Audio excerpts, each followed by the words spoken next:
Comment faire des avances à une femme? C'est une question que tu vous posez régulièrement parce que vous avez vraiment envie de faire comprendre et connaître à cette femme vos intentions, votre volonté de la revoir et également peut-être d'en savoir plus sur elle. Mais comment le faire de manière vraiment à ce que ce soit subtil? C'est ce que je partage avec toi dans cette vidéo. D'abord, il faut vraiment avoir une certaine psychologie particulière pour pouvoir faire ces avances à une femme. Ça paraît tout à fait évident, mais je suis encore absolument étonné de voir beaucoup de personnes qui vont croire que la fille qu'ils vont voir n'est pas est au-delà, est au-dessus d'eux-mêmes, alors qu'en fait, eh ben, ils n'en savent absolument rien. Ils se focalisent sur les apparences et elles sont très très souvent, croyez-moi, trompeuses. Donc vraiment, oubliez ces fameuses idées reçues sur le fait que si elle est vraiment sexy, si elle a vraiment de l'attitude, si elle a vraiment un body language extrêmement élevé, et ben c'est pas forcément que ça vous disqualifie. Au contraire, c'est peut-être justement fait pour filtrer et que seulement les personnes les plus motivées, les plus déterminées viennent lui parler. Une chose aussi extrêmement intéressante, c'est de se focaliser sur soi. Quelles sont vraiment la valeur que vous avez, que vous pouvez partager? Quelle est votre caractéristique qui fait de vous une personne que vos amis, que votre entourage apprécie énormément?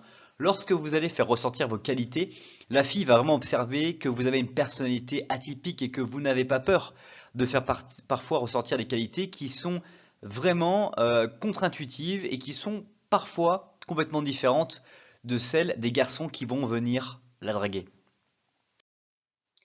Autre astuce aussi extrêmement intéressante, j'aime toujours en parler, entre le leadership et le charisme, c'est cette capacité que vous avez à avoir, à pouvoir en tant que personne charismatique, à vivre très bien par vous-même, à pouvoir sortir seul, pouvoir aller rencontrer des personnes seules, avouer que vous êtes venu boire un verre tout seul, de cultiver votre charisme et d'aller faire des activités tout seul, d'aller lire un livre dans un bar, d'aller au cinéma tout seul, d'aller faire des activités vraiment régulièrement seul parce que vous avez cette capacité de vivre avec vous-même et de ne pas être dépendant d'autres personnes. Elle appréciera énormément parce qu'elle verra que vous êtes quelqu'un qui a la capacité de prendre des initiatives, de choisir plutôt que d'attendre que l'on permette de choisir et qui prend des décisions dans ce qu'il a envie de réaliser.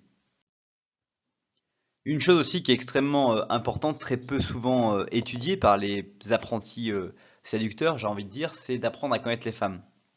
Vous devez apprendre à les connaître, savoir comment elles se comportent, savoir que parfois la manière dont elles vont réagir, la manière dont elles vont concevoir les événements que vous vivez est tout à fait différent de la manière dont les hommes vont le faire. C'est pas être discriminatif de dire ça, c'est juste que la perception, la manière de comprendre, d'analyser les choses est différente. Et donc vous devez apprendre aussi à lire et à vous rendre compte que ce n'est pas anormal qu'elle se comporte ou qu'elle ait conscience des choses telles qu'elle en a conscience.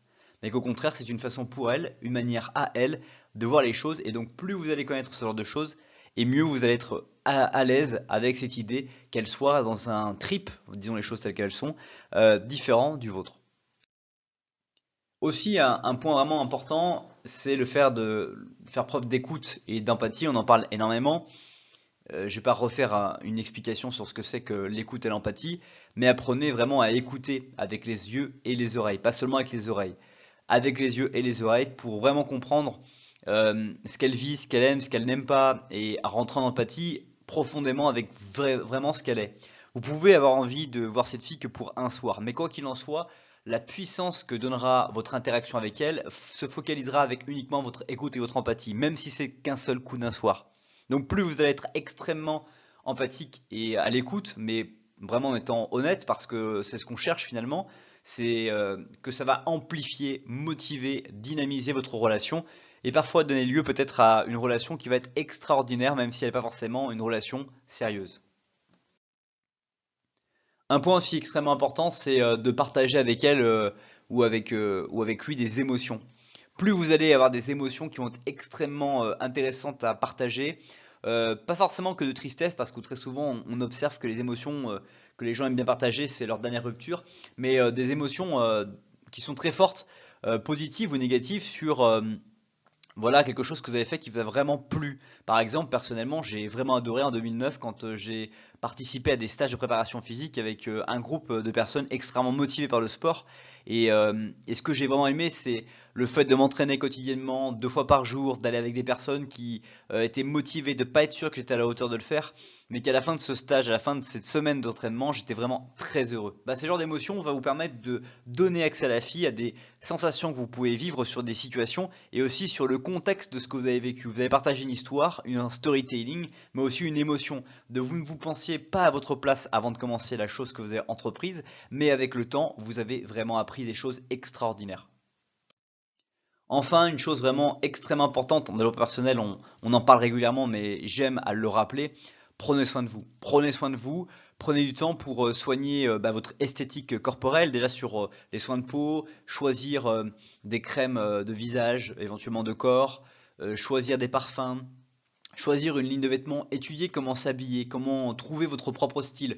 D'abord en copiant comme tout à chacun faisons au départ, et puis après en trouvant un style que vous arrivez à assumer dans les lieux que vous fréquentez. Et puis après, une fois que vous avez votre style, commencez à nourrir votre cerveau. Choisissez des livres qui vont vous permettre d'aller plus loin, développer un lifestyle sur le cinéma que vous adorez, les films que vous adorez, que vous allez voir vous-même seul ou que vous organisez des soirées pour aller voir ça. Allez voir du théâtre, allez voir des choses qui sont au départ, je pense que l'une des choses les plus intéressantes, c'est d'aller voir du théâtre comique, aller voir des comédies. Amusez-vous à offrir à des amis, organiser des événements de comédie, organiser des soirées, restaurants à thème, pour pouvoir faire en sorte que vous développiez votre relation sociale. Bref, prenez soin de vous, pas seulement en pensant qu'à vous, mais en créant des événements avec des personnes autour de vous. Ça va vraiment dynamiser et créer quelqu'un qui est différent de celui que vous êtes actuellement. Si tu as aimé cette vidéo, tu aimeras très probablement son article associé sur le blog. Le lien est dans la description juste en dessous.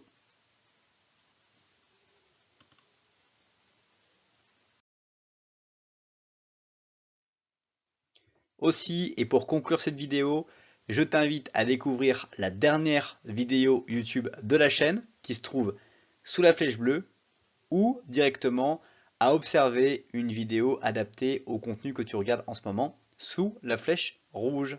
À bientôt!